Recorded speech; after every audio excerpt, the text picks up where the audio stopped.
It was a crisp December evening in Austin, Texas, the kind of night that felt alive with possibility. The city buzzed with the energy of the holiday season, its streets filled with the glow of Christmas lights and the chatter of shoppers at the I Can't Believe It's yogurt shop on Anderson Lane. The atmosphere was a warm reprieve from the chill outside. The neon sign cast a cheerful light across the parking lot, and inside the air carried the sweet scent of frozen yogurt and the sound of teenage laughter. It was a haven for the young, a place where they could gather, share stories, and dream about the future.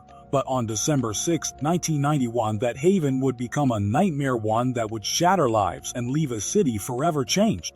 Four girls were at the heart of that night's story. Jennifer Harbison, 17, stood behind the counter, her smile lighting up the room. Athletic and outgoing, she was a senior at Lanier High School, a track star, and the president of the Future Farmers of America chapter. Her geography teacher, Ed Gifford, once said she was more excited about life than any kid I've known. Her younger sister, Sarah, 15, was nearby, a freshman, already carving her own path as a cheerleader and athlete. Principal Paul Turner called her a leader, clearly a kid who was going to make mark. Eliza Thomas, 17, Jennifer's best friend, was helping out that night, a skilled mechanic with a love for animals. She dreamed of becoming a veterinarian and filled her free time with country music and poetry. And Amy Ayers, 13, the youngest, was there too, a gentle middle schooler who shared Eliza's passion for animals, especially horses and cats. They were four friends bound by love and laughter, their futures stretching out before them like an open road.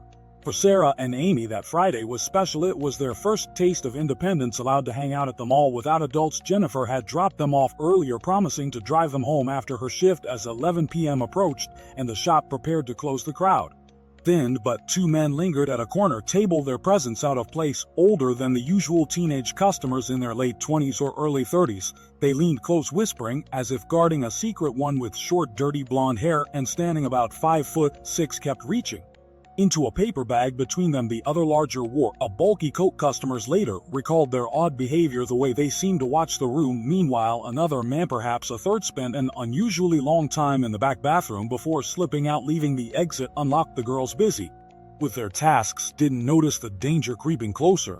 Then, in a matter of moments, everything changed. Just after closing, the girls were attacked, bound, and gagged with their own clothes. They were shot in the head with two guns, a .380 and a .22. At least one was sexually assaulted, her body bearing the only trace of male DNA. The shop was set on fire, the flames meant to erase the evidence of the horror within. At 11:27 p.m., a patrolman spotted smoke and called the fire department. When the blaze was extinguished, first responders stepped into a scene that would haunt them forever. Jennifer, Sarah, and Eliza were found first, their bodies amidst the charred wreckage. Amy was discovered last, alone in another part of the shop. It was dark inside, smoky, burned insulation everywhere. Detective Mike Huckabee later said, "Just the cold feeling of death. I thought nothing would match Vietnam. Well, this matches that." The news reached the families in the dead of night at 3, and Barbara Harbison opened her door to officers who told her both her daughters were gone. "They said there was a fire and that both of my girls were dead," she recalled, her voice heavy with loss. For Bob Ayers, Amy's father, the pain would never fade. "I miss her every day," he said. "I really do."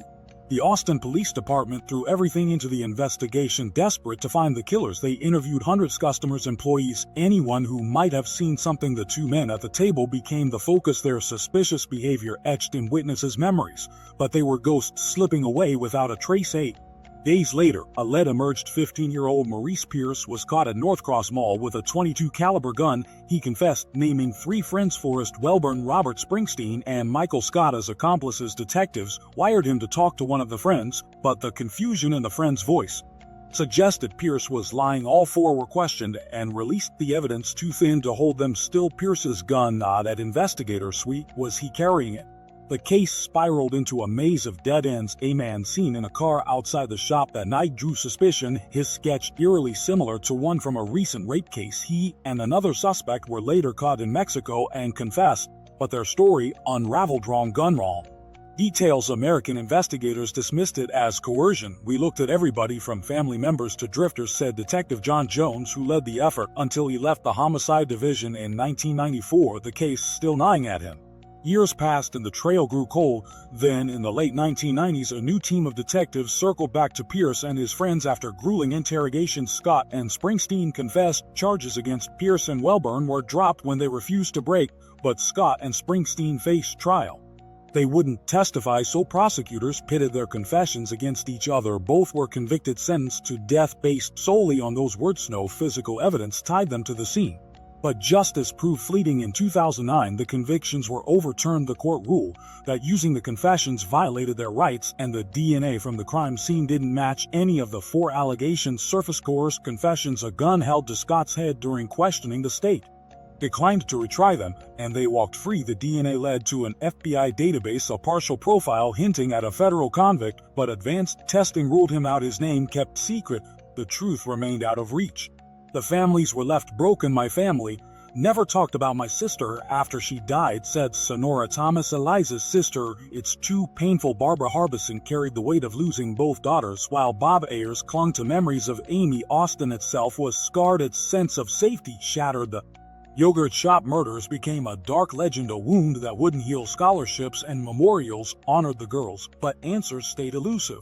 Those 2 men at the table of last customers that night. Hunt the case still, one blonde, one larger, possibly driving a green car. They vanished into the night. Were they the killers? Decades later, no one knows. The families hold on to hope, however faint, that justice might one day come. Until then, the story of Jennifer, Sarah, Eliza, and Amy endures, not just as a tragedy, but as a testament to 4 lives stolen too soon, their dreams silenced in a place meant for joy.